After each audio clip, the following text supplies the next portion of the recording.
Medyo maaga nga ako nagising ngayon, hindi lang halata kasi tirik na yung araw dito kahit alas 7 pa lang ng umaga. Pagkalabas ko nga, napansin ko yung tanim na kalamansi dito sa may harap ng bahay namin, which is may mga bunga na nga. Kaya habang wala pa akong ginagawa, naisipan ko na diligan na lang din to dahil maaga-aga pa naman. May mga tanim nga ring halaman sa baba tulad ng aloe vera. Sa bandang dito, may sibuyas at patatas naman. After ko nga makapagdilig, naglakad-lakad lang ako ng kaunti dito sa may tapat ng bahay namin. At napansin ko nga tong puno ng pomegranate nila, sobrang daming bunga. Nakalimutan ko na nga kung anong tawag nito sa lugar namin sa Pinas. Kayo ba, anong tawag niyo sa prutas na yun sa lugar nyo? After ko nga makapaglakad ng konti ay umupo lang ako dito sa may gilid nagmuni-muni. At sa part nga na to, napasayaw na lang talaga ako sa gutom.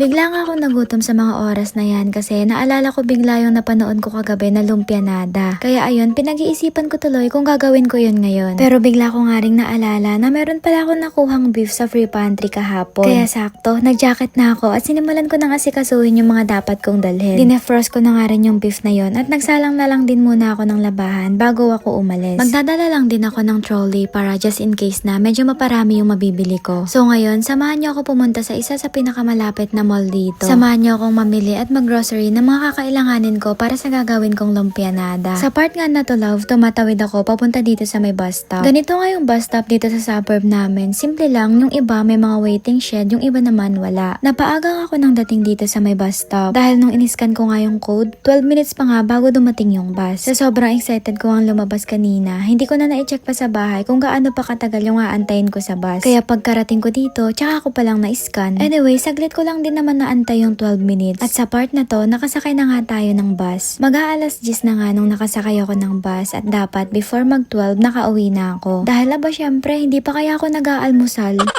O diba, saan ka makakakita ng gutom pero umalis ng walang kain? So ayun, pagkarating ko nga dito sa mall, ay shit, ang dumi pala ng tsinelas ko. Anyways, wag nyo na lang pansinin yun, marami na talaga yung pinagdaanan.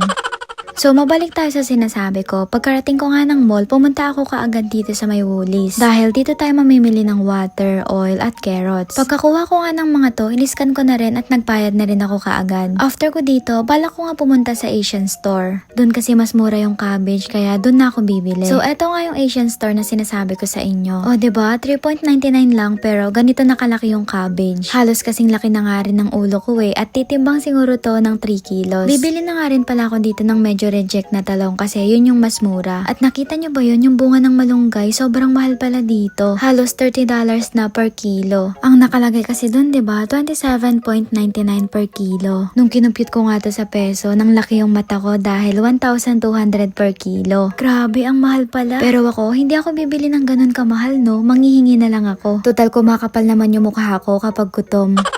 Anyways, ayun, buti nakauwi pa ako dahil sobrang bigat ng mga dala ko, grabe. Feeling ko nga, mas mabigat pa yung mga binili ko kaysa sa akin Anyways, ayun, pagka-uwi ko, inasikaso ko na tong mga binili ko. Inuna ko na ngang naikat yung cabbage kanina, so itong carrots naman yung isusunod ko. Tinanggalan ko lang to ng ulo and then kinat ko lang to into 4. After that, kinat ko lang to into julienne size. Na parang ganito, yung parang nilalagay sa pansit. Ganitong cut kasi yung napanood ko, kaya yun na lang din yung ginawa ko. Pagkatapos ko ang mag-cut ng cabbage at carrots, ito naman yung binuksan ko. Actually, hindi na talaga to hinuhugasan, pero galing kasi to sa free pantry, kaya para makasigurado na malinis, hinugasan ko na lang. Sinala ko lang din to ng maayos para madrain talaga ng husto yung tubig. Pagkatapos ko yun mahugasan, isinunod ko naman tong pagkakat ng onion. Hahatiin ko nga to sa dalawa kasi dalawa din yung igigisa natin. Which is yung beef at saka yung mga gulay natin. Nga pala, nagtitipid ako kaya beef na yung ilalagay ko imbis na longganisa. May kamahalan din kasi yung longganisa dito kaya imbis na bumili ako, yung nakuha ko na lang sa free pantry yung gagamitin ko. At ayun, igigisa ko lang to sa bawang at sibuyas. Tapos lalagyan ko lang din to ng konting seasonings tulad ng asin at paminta. And then papatuyuin lang din natin yung oil at yung sabaw niya. Kasi kapag basa natin tong ilalagay mamaya sa lumpia wrapper natin ay masisira talaga. Ayun, pagkaluto nito, isinalin ko lang to sa malaking plato para mas mabilis lumamig. Pagkatapos ng maluto ng beef, nagsalang naman ako dito para sa mga gulay natin. Ayun, naggisa lang din ako dito ng bawang at sibuyas bago ko nilagay yung carrots. Ito nga yung una kong igigisa dahil mas matigas to compare sa cabbage. At ang gagawin ko ngang pagluto dito ay half cook lang kasi ipiprito pa natin to mamaya. So nung okay na yung carrots, tsaka ko naman na nilagay yung cabbage. Sa part nga na to, enough ko na yung gas dito habang minimix yung cabbage. Mainit na kasi yung pan natin kaya for sure maluluto naman na to. Naglagay lang din ako ulit dito ng pepper at konting salt. Yun na yung magbibigay pampalasa natin sa gagawin nating lumpianada. After ko ang magisa yung mga gulay, isinalin ko lang dito sa strainer para mas mabilis matuyo. At habang pinapalamig na natin yung gulay at yung beef is gagawa na tayo dito ng butter. Pero dapat malapot yung pagkakagawa nito dahil ito yung ipapahid natin mamaya sa wrapper. After kong magawa yon, sinimulan ko nang tanggalin yung mga wrapper isa-isa. Pasensya na sa wording ko, hindi talaga ako magaling sa pronunciation. O diba, doon pa lang mali na ako. So sa part na to, sinisimulan ko na nga ang pagbabalot. Inuna ko ang inilagay dito yung ginisa nating gulay kanina at saka yung beef bago yung itlog. After that, ipapahid lang natin yung butter na ginawa natin dito side by side. At syempre, para mas magmukhang lumpianada talaga to, kailangan ma-shape din natin ng ganon. So tinupi ko nga lang to side by side pati sa gitna. And in fairness, matibay yung nabili nating lumpia wrapper. Kasi kahit naglagay na tayo ng itlog at kahit tumagal yung itlog doon at kahit hindi natin to dinoble, is hindi siya nabubutas. Pero ewan ko lang, feeling ko mabubutas pa rin to kapag pinatagal ko. Kaya sa part na to, nag-init na rin ako ng mantika para maiprito na rin to kaagad. O diba, biglang natakot ang lola mo.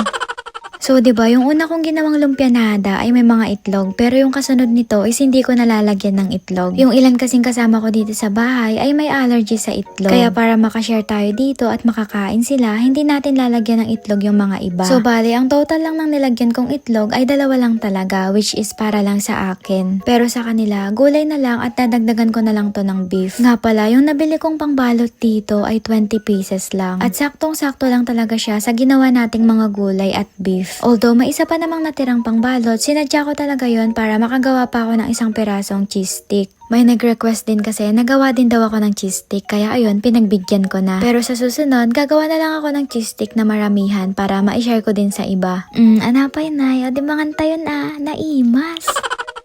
Nga pala, habang kumakain ako, isya-shoutout ko na lang din muna yung mga nagpapa-shoutout sa akin sa comment section. Sobrang dami na kasi talaga nila at kailangan ko ng unti-untiin. Sobrang haba na kasi ng listahan ko. So, unahin na natin i-shoutout sina Janeline Espiritu, Novi Ann Damayo, Jelerisa Binggit, Mary Jean Rendon, Judita Carlolim, Bernardo Carda, Rosemary K, at saka kila Jackson Media, Hazmir, Nome Isebo Kalungsag, Saint Priest, Princess Buenabora, Cassandra Alpus, Antina Cañeda. Grabe, parang halos mga dami account naman ata to at nakakabulol naman yung mga pangalan nyo. So ayun lang, next time na lang yung iba. May pag-games nga din pala ako which is yung price nito is 500. Naalala nyo ba kanina, di ba bumili ako sa isang mall which is sa Woolies? At bumili rin ako sa Asian Store. So kung sino man ang makakahula kung ilan lahat ng sukli ko is mananalo ng 500. Paki-comment na lang love kung ano yung sagot nyo at kung taga saan kayo. So yun lang naman, sana nag-enjoy kayo. Kita-kits to my next vlog.